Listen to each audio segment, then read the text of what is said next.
Shalom, bienvenidos, queridos hermanos y amigos que nos están escuchando en YouTube. Seguramente yo hablo así como en presente porque estaremos próximamente subiendo este video a YouTube.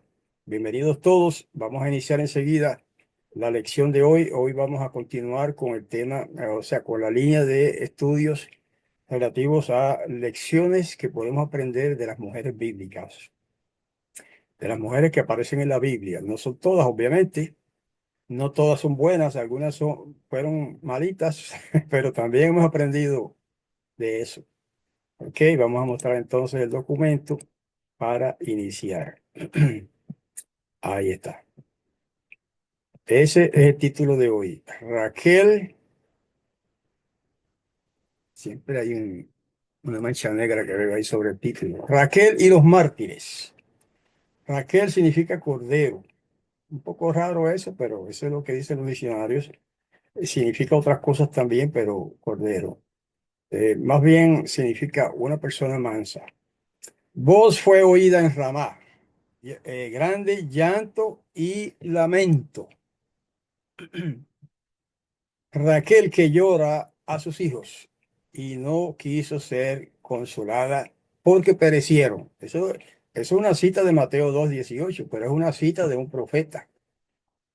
¿Ok? Eso de que esa escena que nos trae a la mente ese verso es el centro del estudio de hoy. Hablemos de Raquel, la favorita, la esposa favorita de Jacob, ¿verdad?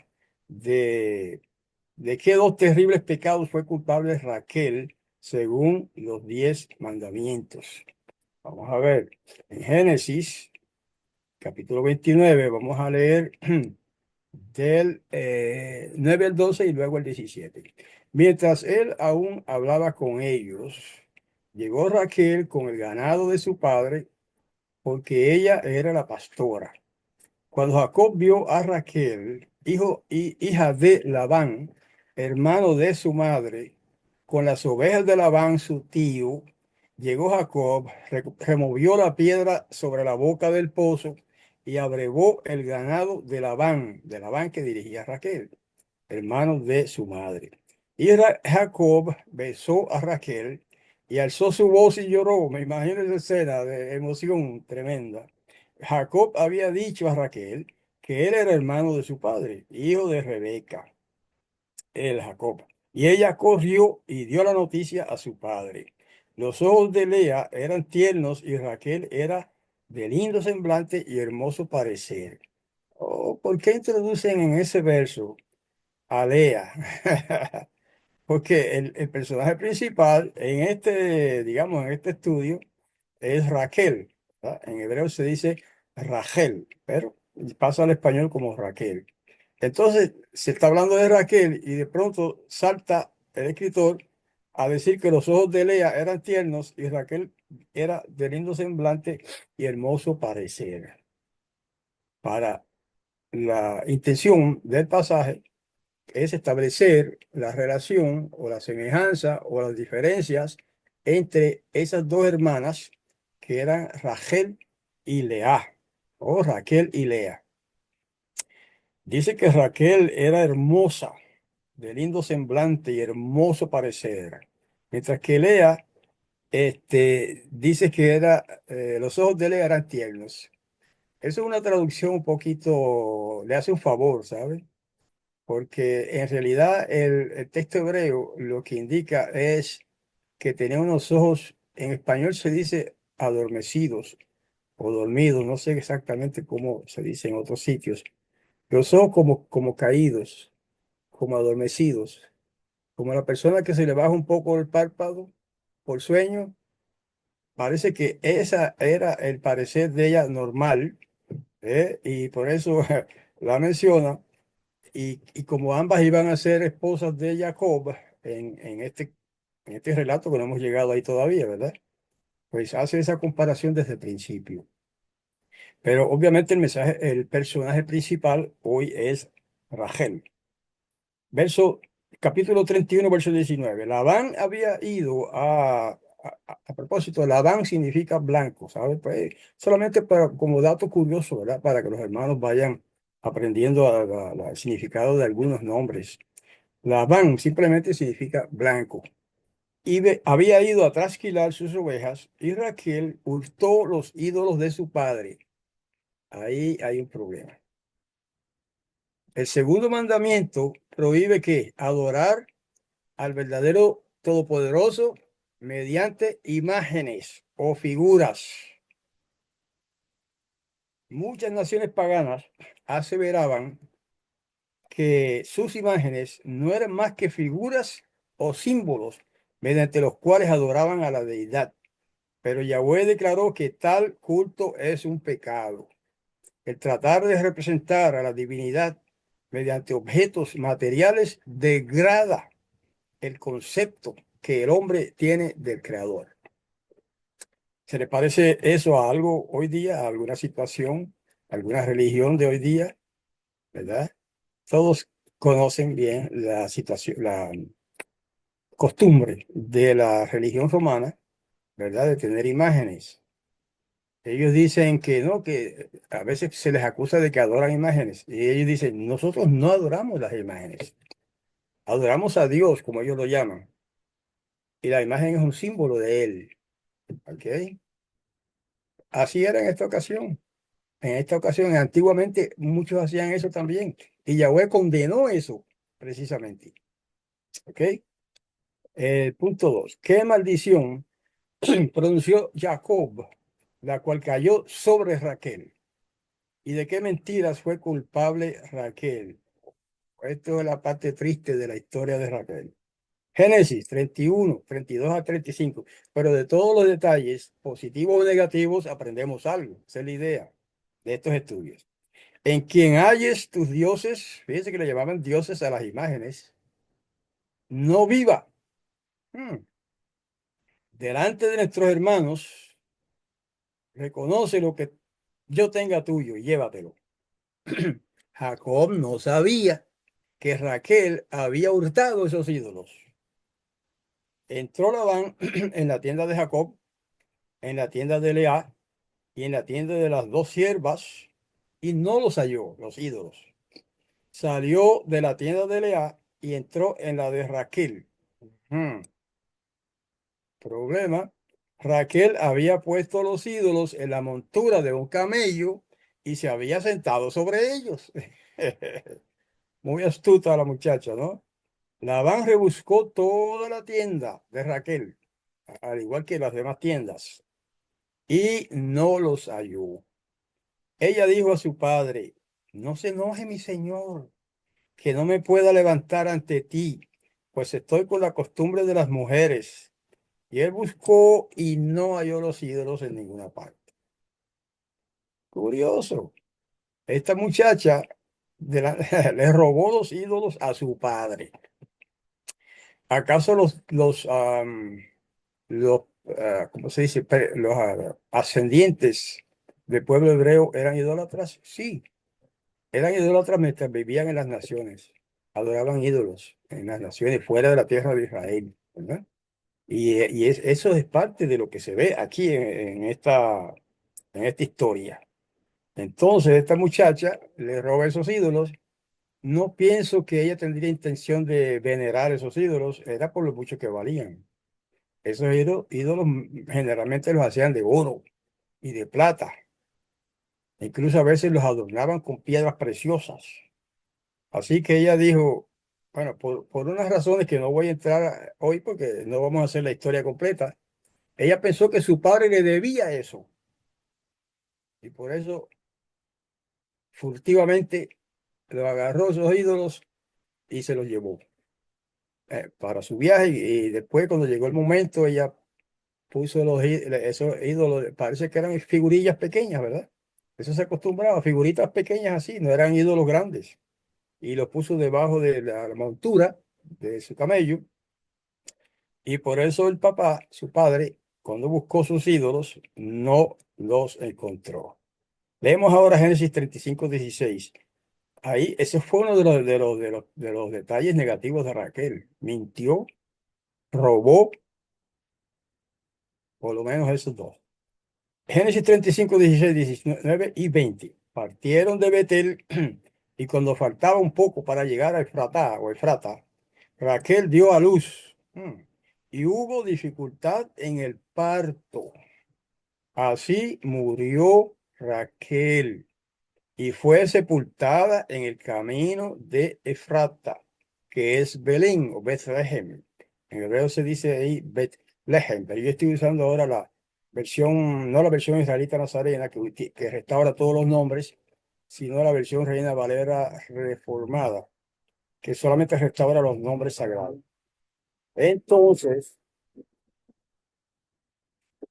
murió, qué desgracia, qué pena, ¿verdad? Murió Raquel en el camino. ¿Ok? Fue sepultada en el camino de Efrata, que era el nombre antiguo de una ciudad que más tarde se llamó Betlehem, que significa caso de pan o panadería, y que no es casualidad que el Mesías nació en esa ciudad, Bethlehem, que es el nombre de una panadería. Eso significa panadería, lo único que en hebreo se llama casa del pan, que es donde se hace el pan. Y luego el Mesías dijo que Él es el pan que bajó del cielo. Eso lo estudiamos la vez pasada, ¿se acuerdan? Todos esos nombres tienen una relación interesante, profética. Ok, entonces la muchacha murió Raquel y la sepultaron allí en Bethlehem, gracias al griego que lo cambiaron de Bethlehem a Belén. Y así pasó al español. Y Jacob levantó un pilar como una columna sobre su sepultura, que señaló la tumba de Raquel hasta hoy. Cuando dice hasta hoy, es hasta el día en que se escribió eso que estamos leyendo, ¿verdad? Bueno, quizás hasta hoy también en tiempos modernos. Testimonio de los mártires de la fe. Hermanos, en realidad este es el tema de hoy. Utilizamos estas mujeres, la historia de estas mujeres, para ejemplificar parte del tema, ¿ok? Como un ejemplo o una alegoría tal vez, ¿verdad? Del tema relativo a los mártires de la fe. Punto 3. Según Mateo, el llamado evangelista, ¿qué simboliza la lamentación de Raquel llorando por sus hijos en Belén o Belén? Así como Esaú persiguió a Raquel, Jacob y su familia, ¿qué descendiente de Esaú, otro personaje importante, quiso aniquilar a la simiente de Raquel en Belén? Se lo vamos a ver ya mismo en la Sagrada Escritura. Mateo 2, versos 16 a 18, dice, cuando Herodes se vio burlado por los sabios, ya entramos a la historia del Mesías, ¿verdad? El nacimiento del Mesías. Se enojó mucho Herodes y mandó matar a todos los niños menores de 2 años que había en Belén y en sus alrededores, conforme al tiempo que había averiguado de los sabios. Tres sabios que los visitaron, bueno, se dice tres, a lo mejor hay más, que visitaron al Mesías cuando estaba pequeño. Voy a hacer un paréntesis para acotar algo que es erróneo en la conceptualización del nacimiento del Mesías en la cristiandad. Ustedes saben que cuando llega la Navidad, los cristianos, católicos principalmente, y los evangélicos también, que ahora son buenos católicos, este, celebran, hacen una celebración y los símbolos y representan el nacimiento del Mesías y representan a los reyes magos, que en realidad ni eran reyes ni eran magos, pero la gente los llama así. Eso era, la Biblia los llama sabios, sabios. Esos eran sabios sacerdotes judíos que vivían en el oriente y que conocían las profecías y que sabían que el Mesías había nacido y que tuvieron una señal, etcétera, etcétera. Y no fue en el pesebre donde él nació que lo visitaron. Fue 2 años después de su nacimiento, más o menos 2 años. Este es un pasaje que implica eso, aunque no lo diga así de claro, ¿verdad? ¿Por qué Herodes mandó matar a todos los niños menores de 2 años? Ahí está. Porque, ahí lo dice, conforme al tiempo que había averiguado de los sabios. Es una traducción correcta, sabios, no eran magos, sabios. Los sabios le dijeron, bueno, tal fecha, qué sé yo, no se sabe cómo fue, pero ellos le explicaron que para ese entonces ya el niño que nació para ser rey de Israel, ese era el asunto, tendría ya 2 años o menos, pero no era un recién nacido. De hecho, cuando se dice que esos sabios llegaron a la casa donde estaba el matrimonio de Joseph y Miriam, o de José y María con sus niños, ya estaban en una casa. ¿Ven? O sea que no fue en el pesebre donde nació el Mesías que lo visitaron los magos. Es un grave error este, escatológico, como se diga, ¿no? Histórico, porque ya él estaba, ya lo dice allí que estaban en una casa. La estrella, cualquier cosa que sea la estrella, dice que se posó arriba de la casa donde estaba el niño. Se lo dice el texto, si usted lee el Evangelio, ¿verdad? Completo, está todo eso ahí. Entonces se cumplió lo que dijo el profeta Yirmeyahu, que es como se llama en hebreo. Pero seguimos la traducción tradicional, ¿verdad? Jeremías. Solo que le hemos cambiado la S por H, porque así es en hebreo, por lo menos está un poquito más cerca del texto hebreo, porque el texto hebreo su nombre no termina en S, sino en H, en G en hebreo, que sería en H en español. Jeremías. La voz fue oída, no, voz fue oída en Ramá, grande llanto y lamento. Es Raquel que llora a sus hijos y no quiso ser consolada porque perecieron. Qué lindo, hermanos. Un pasaje profético, extremadamente profético, implicando que espiritualmente hablando, los hebreos, como le llaman ahora los judíos, los israelitas, son descendientes de aquella santa mujer, Raquel. ¿Ok? Porque ella antes de morir tuvo hijos. Lo que pasa es que no leímos toda la historia, ¿verdad? Entonces, mire qué linda esa profecía. Vos, cuando dice el profeta, dice el escritor, Mateo, citando al profeta Jeremías, voz que fue oída en Ramá, grande llanto y lamento, Raquel que llora a sus hijos, esos son los israelitas, y no quiso ser consolada porque perecieron. Y así pasó, a- poco después del nacimiento del Mesías, casi 2 años después, murieron no sé cuántos, creo que nadie sabe cuántos, posiblemente varios cientos, centenares de niños de menos de 2 años, porque lo que quería Herodes quería asegurarse de que iba a matar al supuesto Mesías, al supuesto rey de Israel, según él, ¿no? Porque en realidad era rey de Israel. Pero esa fue la idea de matar todos esos niños, como no sabían dónde estaban ni quién era. Pues dije, vamos a matarlos a todos, todos los que encontraron de esas edades, los asesinaron. Yo no sé si se parece eso, aunque sea un poquito, a lo que está sucediendo hoy día con la sociedad moderna, que de alguna manera, que es difícil de entender, asesinan niños de menos de 2 años.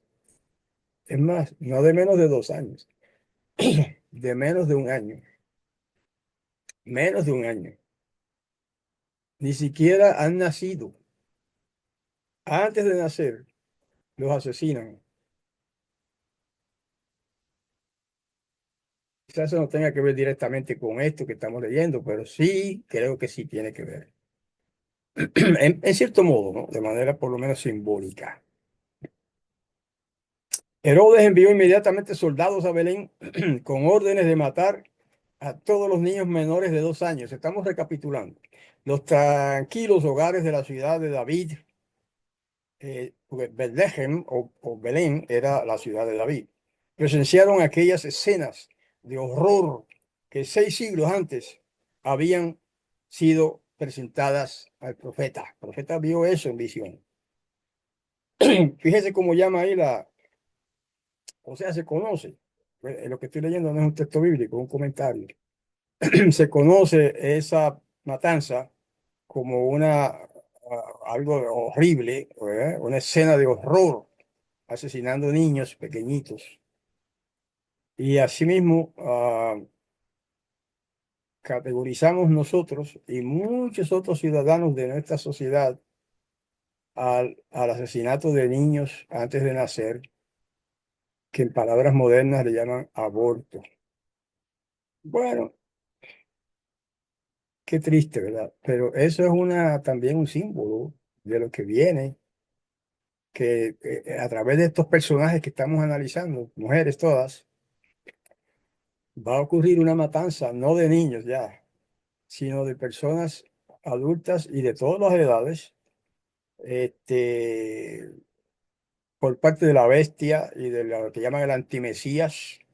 Los cristianos lo llaman el anticristo, ¿verdad? Porque ellos usan esa palabra. Más correctamente se debería decir el antimesías.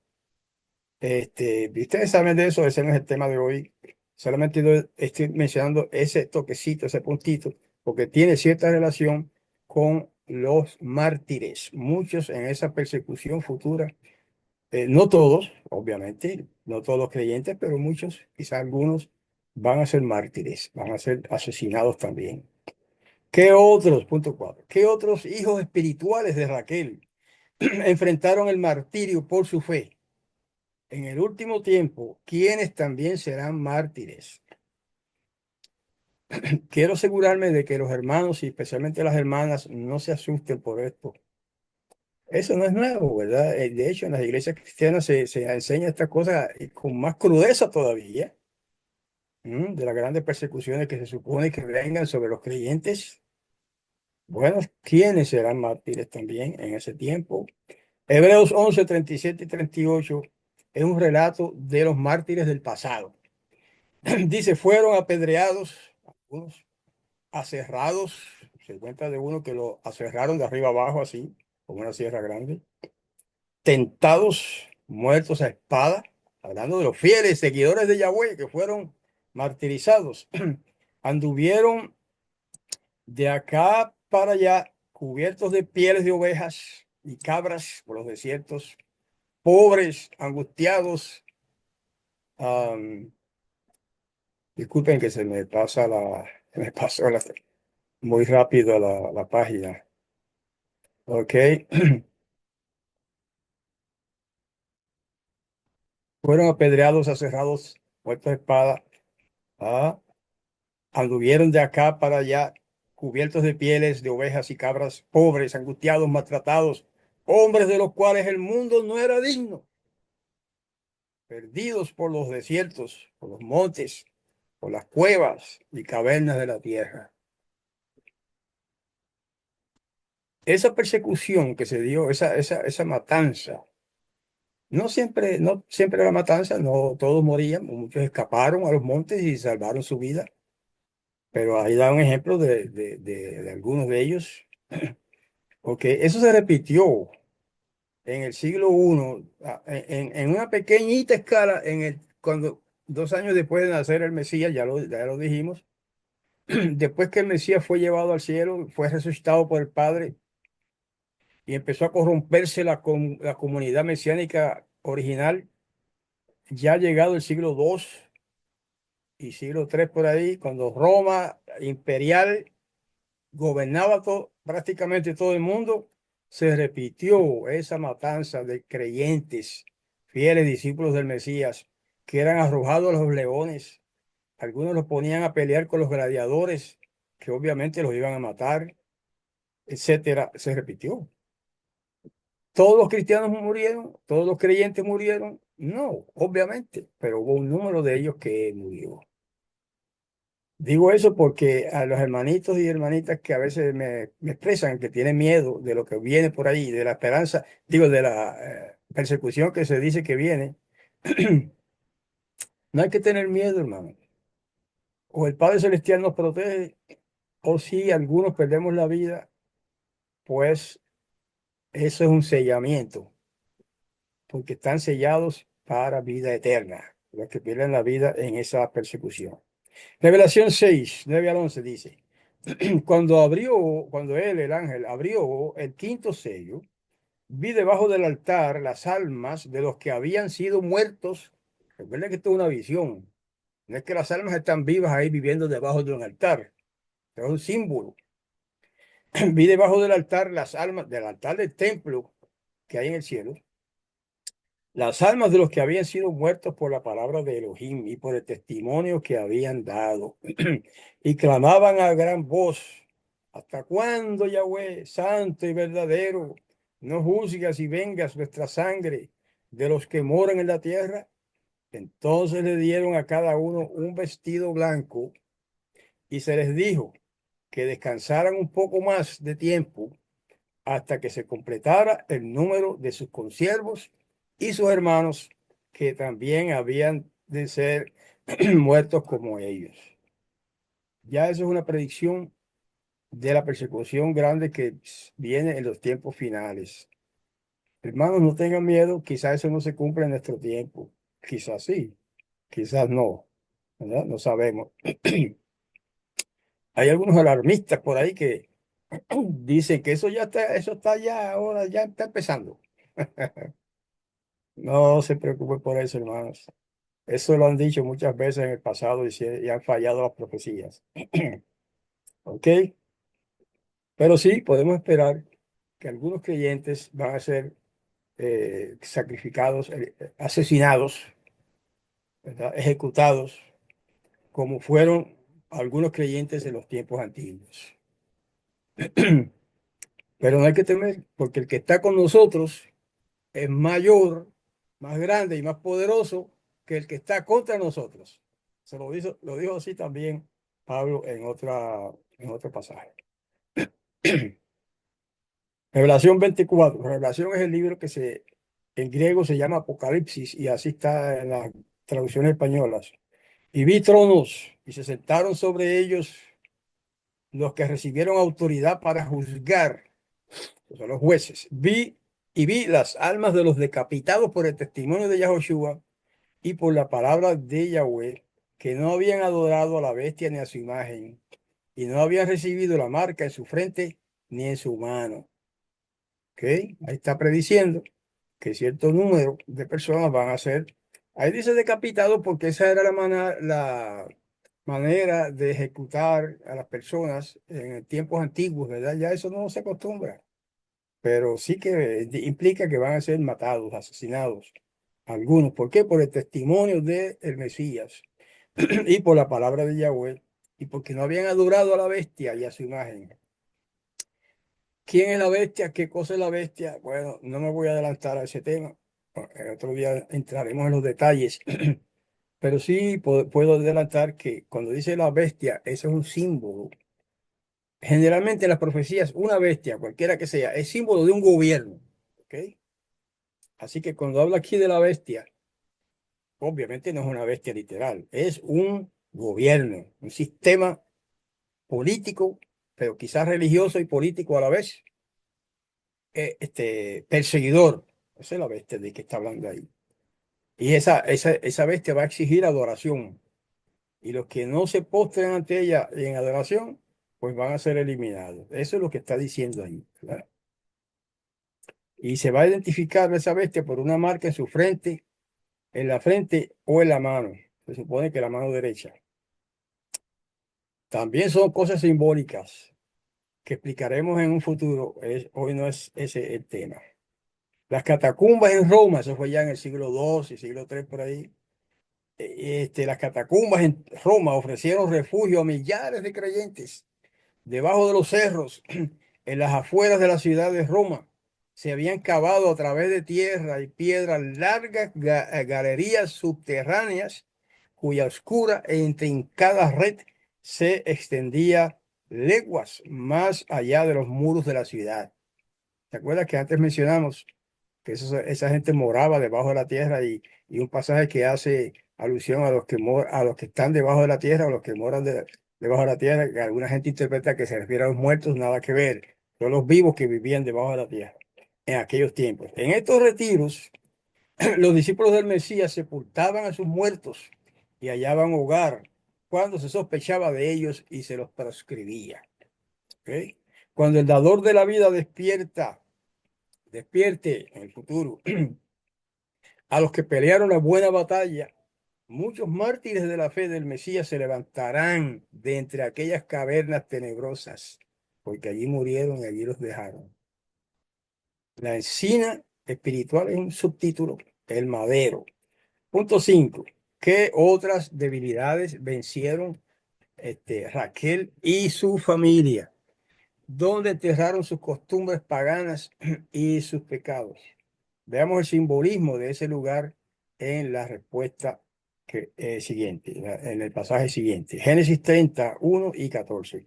Cuando Raquel vio que no tenía hijos, tuvo envidia de su hermana. Esto es como un retroceso en la historia, ¿verdad?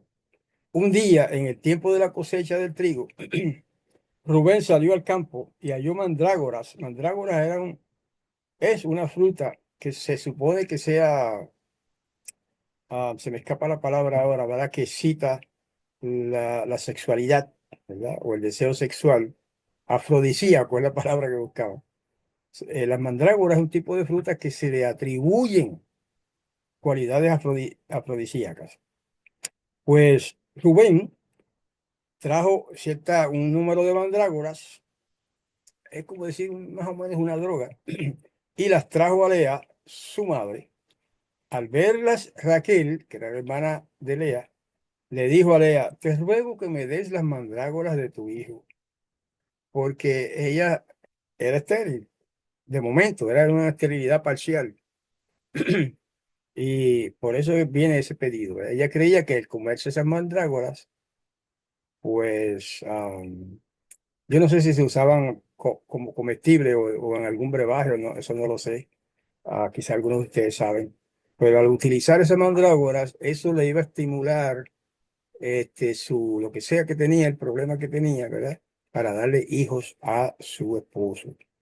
Génesis 35 2 al 4 dice, entonces Jacob dijo a su familia y a todos los que estaban con él, quiten las deidades ajenas que hay entre ustedes, o se refiere a los ídolos, límpiense y muden sus vestidos y levantémonos y subamos a Betel y haré allí un altar al poderoso, a Elohim, dice en hebreo, que me respondió en el día de mi angustia y que ha estado conmigo en el camino que he andado.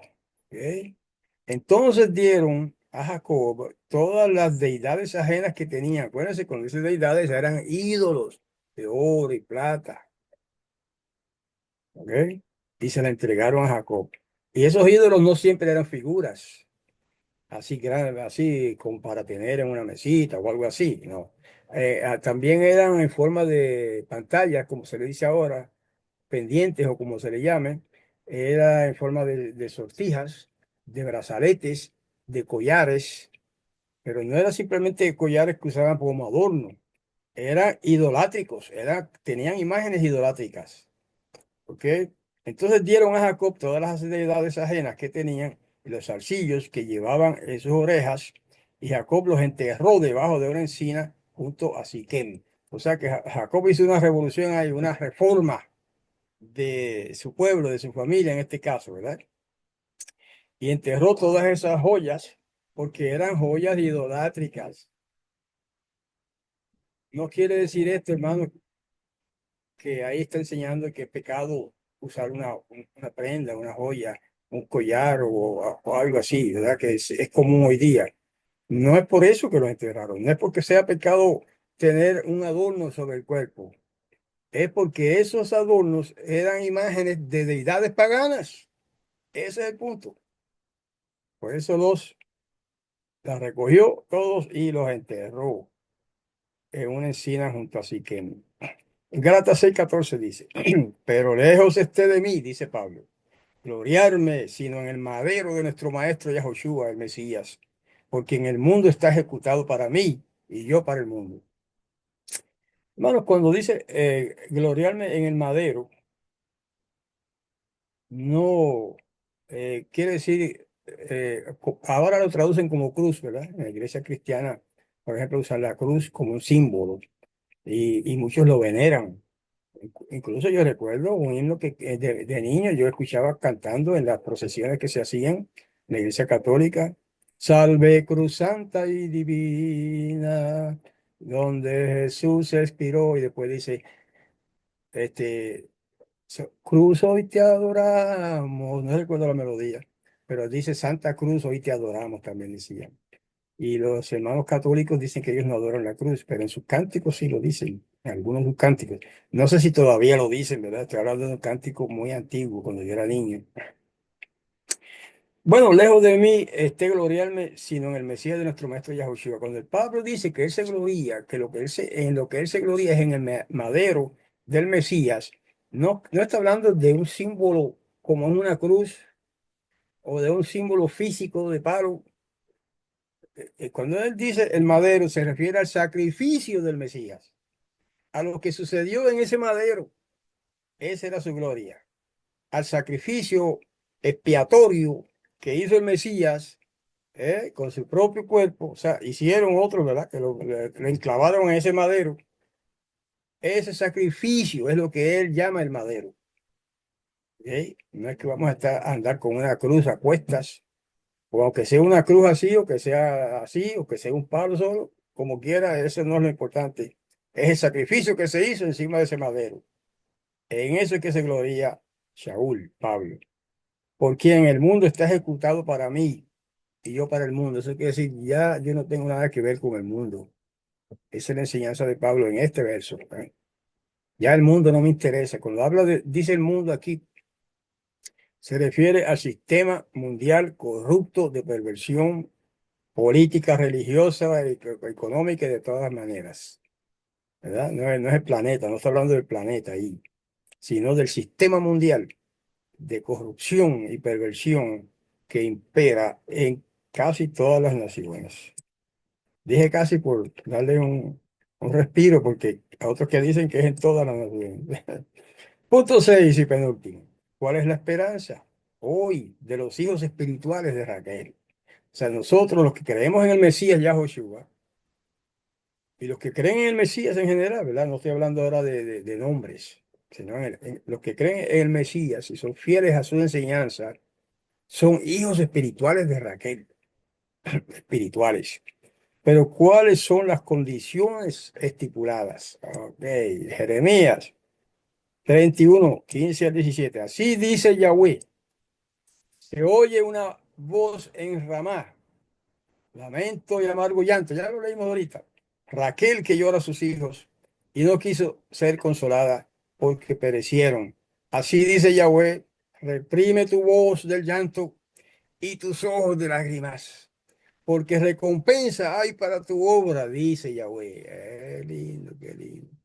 Hay una recompensa para los que sufren y aún para los que sean perseguidos, para los que sean incluso asesinados por la fe, no que los que son ejecutados porque son bandidos y delincuentes. Eso no es de lo que está hablando. Los que son perseguidos y asesinados por la fe, por su fe, recompensa tendrán y volverán de la tierra del enemigo. Eso de la tierra del enemigo se representa la muerte. Eso está hablando de resurrección. ¿Ok? Qué lindo ese pensamiento. La tierra del enemigo es la muerte. De ahí nos va a levantar el Todopoderoso si perdemos la vida. Esperanza hay para tu futuro, sigue diciendo. Dice, ¿quién lo dice? Yahweh, Yahvé, el Todopoderoso. Los hijos volverán a su propia tierra. Hermanos, esta profecía se ha cumplido ya de una manera, digamos, literal, física, carnal, cuando los hijos de Raquel, que forman parte del pueblo llamado ahora judío, son israelitas, volvieron a su tierra en el 1948, si no me equivoco de fecha. Y volvió Israel a ser una nación política en esta tierra. Eso se cumplió en parte allí, pero eso se va a cumplir en una extensión mucho mayor en el futuro. Marcos 8, 34 y 35 dice, luego Yahushua llamó a la gente y a sus discípulos y les dijo, si alguno quiere venir en pos de mí, niéguese a sí mismo, tome su madero, eso es lo que quiere decir, asume su responsabilidad y sígame. porque el que quiera salvar su vida, la perderá. Y el que pierda su vida por causa mía y del Evangelio, la salvará. Eso es lo lindo. Eso es lo lindo de este mensaje, que habrán algunos de perder la vida. ¿Ok? Los que se empeñan mucho en salvar su vida, pues algunos la perderán. No todos tampoco, ¿verdad? No podemos generalizar en estas cosas. Y también el que pierda su vida por causa mía, dice el Mesías, la salvará. O sea, hermanos, que no hay que temer a la muerte. Hay personas que temen demasiado a la muerte. La muerte es un proceso natural que le acaece a todos los seres humanos, buenos y malos, pero que en este caso se está hablando, ¿verdad? En los pasajes que hemos leído, de muerte a causa de asesinato o persecución, ¿verdad? En la que mueren los creyentes por causa de su fe, de eso es que está hablando. Y dice que el que pierda su vida por eso, de esa manera, por causa de su fe en el Mesías, la salvará. O sea, será resucitado, es lo que está diciendo, será restaurado a la vida cuando venga el Mesías por segunda vez. Juan 12, 24 y 25 dice, les aseguro, otra vez el Mesías hablando, les aseguro que si el grano de trigo no cae en tierra y muere, queda solo, pero al morir lleva mucho fruto. Es un, un concepto de agricultura, ¿verdad? Todo el que sabe algo de agricultura, pues entiende esto. El que ama su vida, la perderá. Y el que menosprecia su vida en este mundo, para vida eterna la guardará. ¿Eh? No es esto un llamado a menospreciarnos a nosotros mismos. No, eso lo que significa eso en un lenguaje moderno es que se le da menos importancia a la vida carnal de ahora que a la vida espiritual y la vida eterna. ¿Eh? El que menosprecia su vida en este mundo, o sea, que no tiene como lo más importante su vida carnal de ahora, presente, sino que tiene prioridad o sus prioridades están puestas en la vida futura, en el reino. Eso es lo que está queriendo decir, para vida eterna la guardará. O sea, estará asegurada su salvación, ¿verdad? Los que tienen esa fe, que es una fe obediente, ese es otro tema. Es una fe así por decir, yo creo, dice cualquiera. Es más, el Mesías dijo, los demonios creen y tiemblan, pero eso no quiere decir que se van a salvar porque creen. O sea, es creer y obedecer, pero eso está en otro tema también. Punto 7 y final. Siempre, ¿quién tuvo que experimentar la angustia de la primera y segunda muerte? ¿Cómo es eso? ¿Por qué se le llama el primogénito de los muertos y la primicia si otros murieron y resucitaron antes que él? En esos detalles nos adelantamos, ¿verdad? En un tema anterior, así que no es nada nuevo. Revelación 1.5 dice, y de parte de Yahoshua el Mesías, el testigo fiel, primogénito de los muertos y de los reyes de la tierra, al que nos ama y con su sangre nos libró de nuestros pecados, etcétera, y sigue instruyendo a Juan que escribiera. Quiere decir que el Mesías, eso no vamos a entrar en mucho detalle porque ya se explicó. Primogénito de los muertos es el Mesías. Quiere decir que es el primero de los resucitados para vida eterna, el primero de los resucitados inmortales, como seres inmortales, es el Mesías. Antes de él, nadie ha sido resucitado, perdón, para inmortalidad. Romanos 5:14 dice, por eso la muerte reinó desde Adán hasta Moisés, aún en los que no pecaron, quebrantando un mandato como lo hizo Adán, que era figura que había de venir. Y él dice hasta Moisés, pero la muerte reina hasta el día de hoy. Todos morimos. 1 Corintios 15, 20 y 23 dice, pero aquí está hablando Pablo, ¿verdad? Shaul, el enviado del Mesías. Pero lo cierto es que el Mesías resucitó de los muertos y fue hecho primicia de los que durmieron. Quiere decir, el primero de los que murieron para ser resucitados e inmortales. Pero cada uno en su orden. El Mesías la primicia. Después los que son del Mesías en su venida. Ahí está. ¿Eh? Después que el Mesías resucitó y fue llevado por ángeles al cielo, al trono del Padre, como un ser, como un hombre inmortal, el primero, nadie más, ni antes ni después de él, ha recibido eso. Porque aquí lo dice. Mira a ver si no lo dice. Fue hecho primicia de los que durmieron, pero cada uno, ahí nos incluimos nosotros, cada uno en su orden. El Mesías, la primicia, se fue en el siglo I, que él fue resucitado y llevado al cielo. Después, los que son del Mesías, ¿cuándo? En su venida. Eso nos enseña que nadie ha subido al cielo, ni antes ni después del Mesías. Nadie ha subido al cielo. Ahí lo dice, lo que pasa es que lo dice en un lenguaje que no, quizás no es fácil para algunos entender, ¿verdad? El Mesías es el primer resucitado, perdón que estoy repitiendo mucho, pero hay que grabarse eso en la mente, ¿no? El Mesías, Yahushua, fue el primer ser humano en ser resucitado inmortal para vida eterna.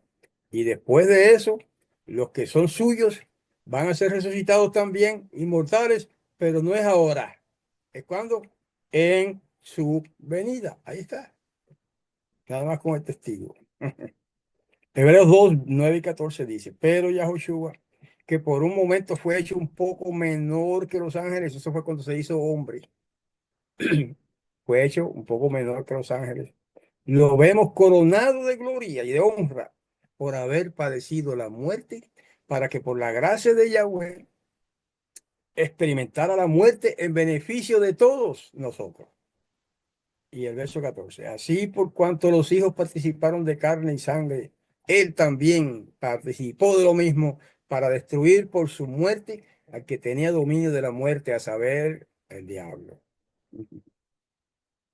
Eso no hay que explicarlo, hermano. Y más claro, no canta un gallo, dice un refrán por ahí popular, ¿verdad? Eso está claro.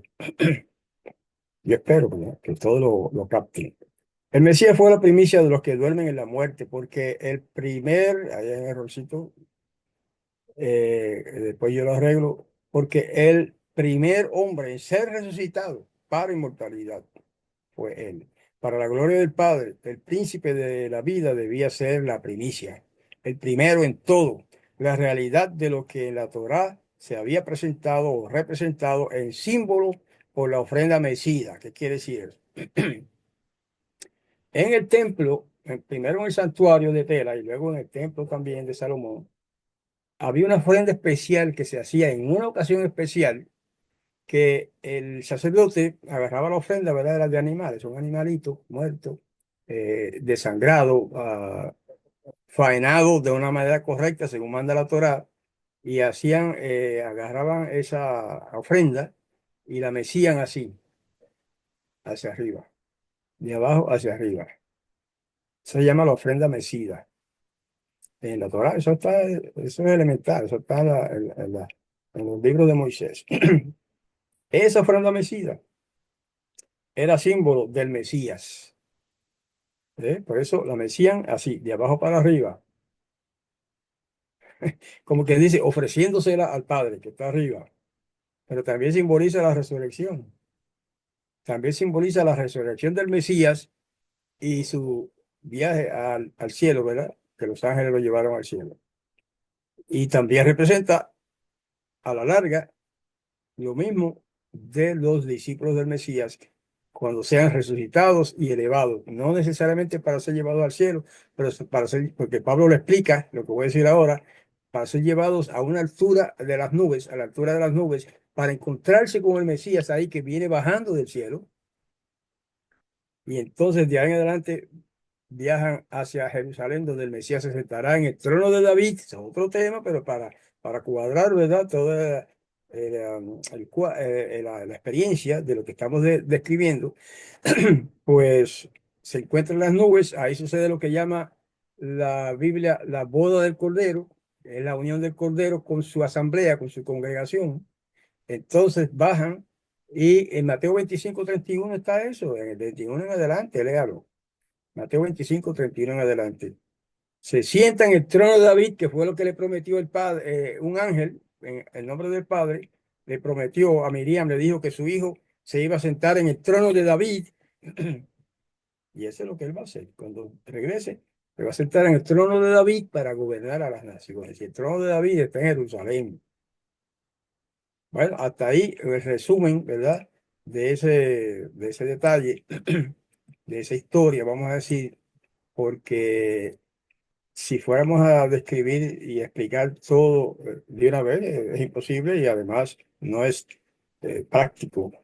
Siempre las cosas hay que estudiarlas poco a poco, parte por parte, ¿verdad? Un día de esto entraremos al estudio de cómo será el reino del Mesías. Eso lo hemos estudiado ya y tenemos grabaciones ahí, ¿verdad? Para que todos la vean, pero siempre cuando se repite el estudio, pues a veces surge, o generalmente surge uno que otro punto nuevo, interesante. Bueno, pues queridos hermanos, me perdonan que siempre padezco de mi garganta. Con esto terminamos el tema de hoy. Raquel y el símbolo que ella representa, ¿verdad? De los que van a sufrir, a ser perseguidos y matados por su fe, etcétera. Y que debe ser una lección para nosotros para que nos afiancemos en nuestra confianza en el Todopoderoso, el Padre Todopoderoso y en el Mesías, que es su Hijo, y no perdamos la fe y no nos apartemos del Mesías, que Él es nuestra única esperanza. Por medio de Él es que vamos a ser resucitados y nos sentaremos cerca de Él en el trono, en Jerusalén, el trono de David, cuando Él venga a implantar su gobierno perfecto en todas las naciones. Bueno, pues con esto me despido de mis hermanos y amigos que nos están observando. Hasta la próxima. Shalom.